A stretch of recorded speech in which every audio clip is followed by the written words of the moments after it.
Chapter 4. Jackson, Tony, I have the perfect solution. Tucker looked up as Blaine re-entered the room, a giant smile on his face. He had been manning Tony's phone while Tony gave Tucker an earful about public image, as if he didn't understand the importance of public image. His father had never attended a game, but he'd made sure Tucker and Whitley were by his side every time he made some big donation to the school or a local charity. Public image, his father had told him once when he asked why he had to be there. If the people love you, business is always better. Somehow his father had lost sight of the fact that your children loving you was just as important. What solution, Blaine? Tony's voice held a note of irritation. No doubt he'd had at least another 10 minutes of brimstone he'd wanted to rail down on Tucker's head. The man was great at his job, slick and professional without being slimy, but Tucker believed he was as good as he was because he loved the sound of his own voice. He would talk your ear off any chance he got. I just took a call from the community center. They're looking for a way to increase revenue, and they want a football player to host a clinic and sign some autographs. A clinic? What would I do at a clinic? Tucker asked. He'd heard of clinics, but not usually by active players.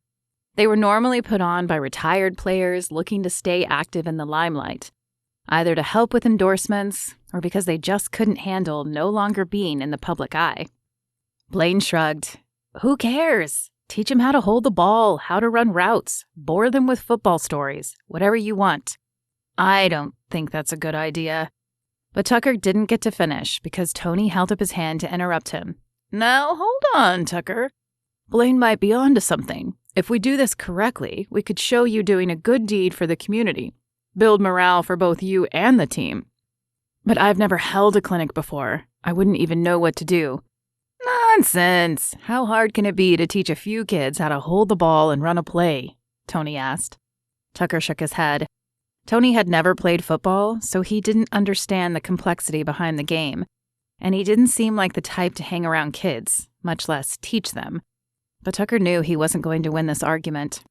Besides, as far as community service, he could probably have been assigned worse.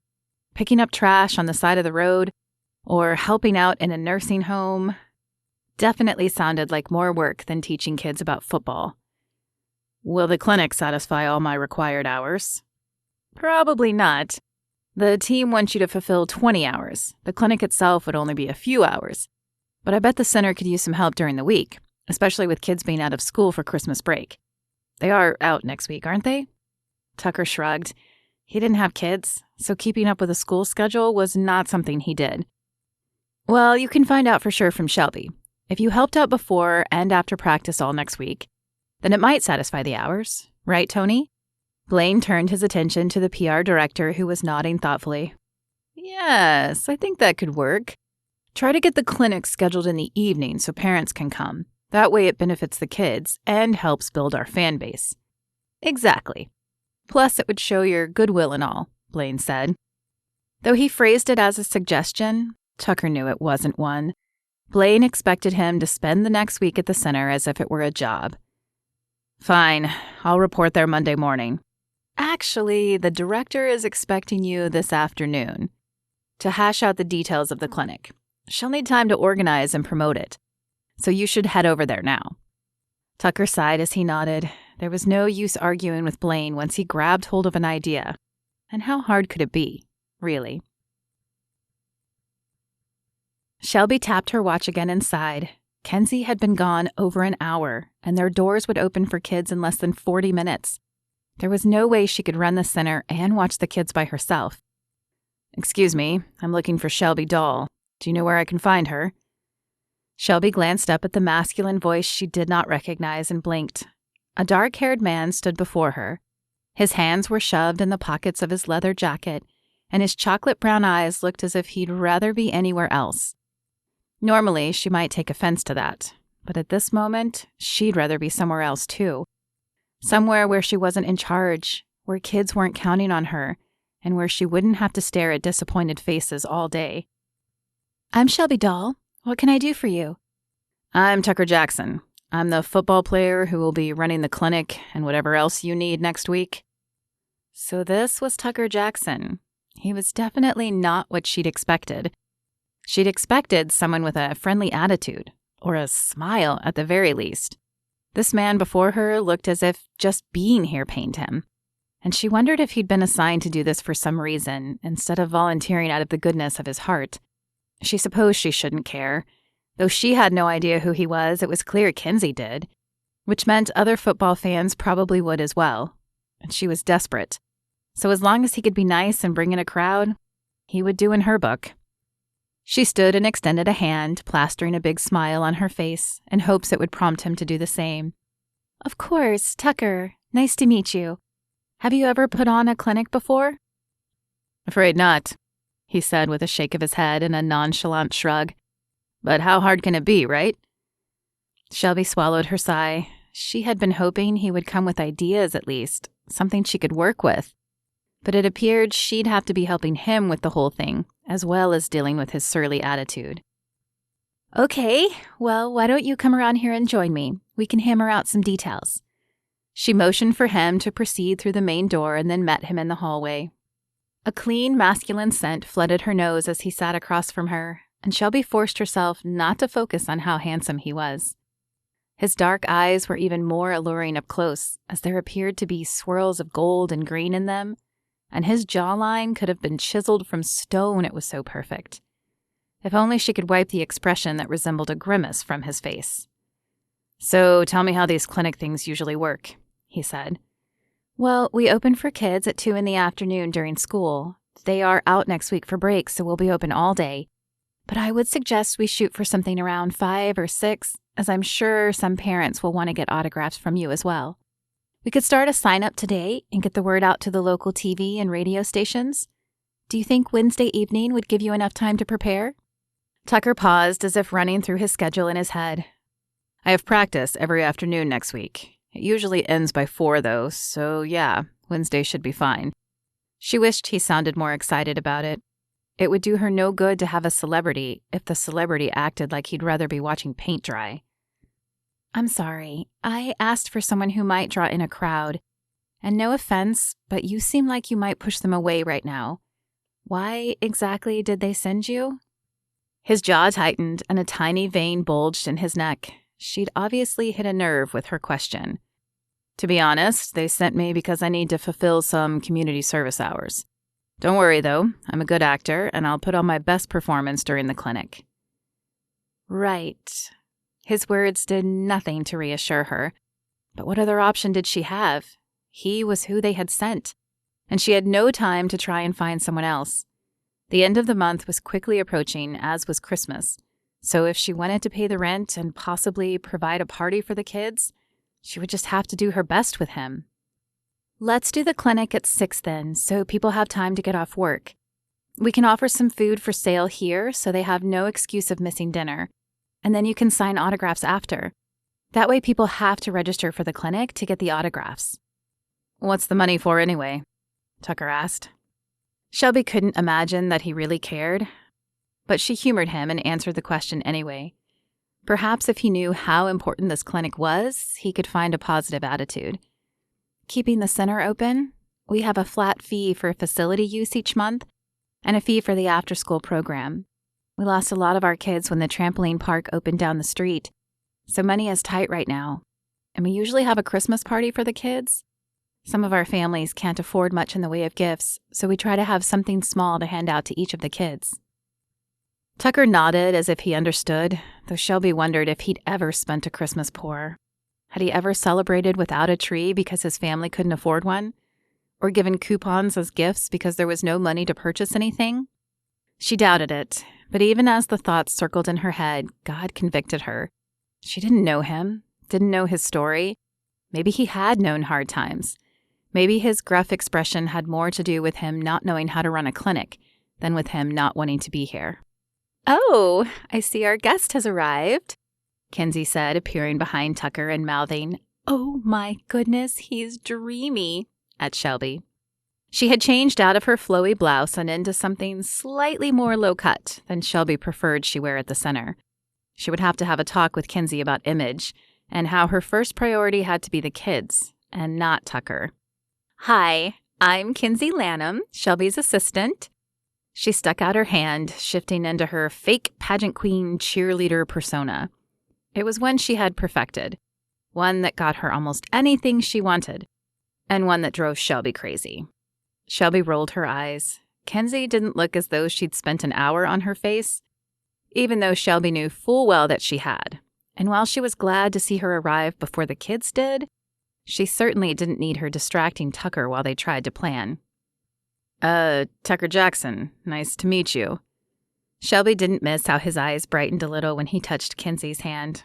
He certainly hadn't had that light in his eyes when he had shaken her hand. But Shelby was used to this. Kenzie had always been the outgoing one, and with her dark hair and green eyes, she was beautiful. It was no mystery that men were drawn to her. The only surprising thing was that she was still single. Actually, that part wasn't a surprise either. Kenzie had always been a little flighty. She'd dropped out of college because she hadn't known what she wanted to do with her life, and she jumped from one man to another because she had no idea what she wanted in a man. However, she'd made it her mission to date as many as possible until she figured it out. Kenzie, Tucker and I need to plan the clinic for next week. Do you think you could make sure everything is ready for the kids who will be arriving soon? Shelby made sure to emphasize the words so that Kenzie would realize they were not a question. Kenzie's lips pursed in a slight pout, as if she were going to argue. But Shelby shot her a warning glance. She was still in charge here. Yes, of course. Tucker, if you need anything, you can holler for me. It was great meeting you, and I'm sure I'll see you around. Sugar dripped from Kenzie's voice, accompanied with just the right amount of eye batting. Were those false lashes? Shelby rolled her eyes. Kenzie could teach a class in flirting. I'm sure you will, Tucker said with a smile. Does she work here every day? He asked when Kenzie was out of sight. He might have been talking to Shelby, but his gaze remained at the doorway as if willing Kenzie to reappear. Yep, every day, Shelby said through clenched teeth. She resisted the urge to smack him to bring him back to the discussion at hand. If she had any other option, she would kick this guy to the curb. But she didn't. It was him or nothing, and nothing wasn't really an option. Not if she wanted to keep the lights on and the doors open. I think we're almost finished here, but do you need anything else for the clinic? Any supplies? What? He blinked and then returned his gaze to her. Supplies for the clinic? Perhaps if she said the words slowly and deliberately, they would register in his Neanderthal head. Do you need anything? Footballs, I guess, and maybe cones to set up boundaries. His face muscles twitched, and she could tell he was trying not to cave into the desire to check the doorway again. Kenzie was pretty. Okay, more than pretty. But why did every man have to go gaga when they saw her? I know we have cones, and I think we have about 10 footballs. She'd have to air them up the night before to make sure they weren't flat, but that wasn't a huge deal. Will that be enough? It should be fine, yeah. Okay, well then I think we're good. Right. What about next week? What time do you want me here? Shelby stared at him. He hadn't even wanted to be here. But suddenly, with the appearance of Kenzie, he seemed to find that appealing. She leaned back and crossed her arms. She needed him for the clinic, but she had no use for him for the rest of the week. Well, actually, she did. Volunteers were hard to come by, and with the school kids out for the next 2 weeks, she could use another adult around. Tucker, however, seemed like he would be more interested in ogling Kenzie than helping out with the kids. Look, he said with a sigh, I'm sorry. I'm no good at this. This whole situation wasn't my fault, and I guess I'm a little irritated that it feels like I'm being punished for it. She had no idea what situation he was even talking about. The clinic? Or whatever he had done that had resulted in him being volunteered to run the clinic? My team wants me to fulfill 20 hours of community service, and they expect me to serve it here, helping out. So, what can I do? Shelby regarded him a moment longer. She wanted to tell him no, that she didn't need his scowling face around the center. But her conscience told her that maybe he had been given a raw deal. Being punished for something she hadn't done would probably make her angry, and perhaps she would have a similar reaction if she were thrown into unknown territory like he was. Besides, it was Christmas, and she could use the help. Fine. We aren't open on the weekend, but next week we're open all day because there's no school. If you can be here at 8 a.m., I can put you to work. He blanched slightly and blinked at her as if shocked by the time. For a moment, Shelby thought he was going to retract his offer, but then he squared his broad shoulders and nodded. I'll have to leave in the middle of the day for practice, but I can come by before and return after if you need as well. Sounds good. The kids will be here soon. You're welcome to stay and meet them if you'd like. And if you want a tour of the center, I'm sure Kinsey would be glad to show you around. She didn't know why she was offering, but maybe she was hoping he would get Kinsey out of his system before next week.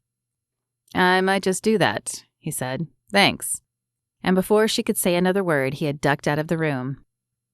You're welcome, she said sarcastically to the now empty chair. Shelby knew it wasn't Kinsey's fault, and she had no desire to date someone like Tucker Jackson. But she did wonder why she couldn't get him out of her head. He was not her type, nor did he seem to want to be here. But still, she found his face popping into her mind. His dark eyes, his strong jaw, his broad shoulders. Why? With a sigh, she shook her head. That worry could wait for another day. She had much more important things to worry about right now, like the fact that the kids would be arriving at any moment, and she needed to be prepared.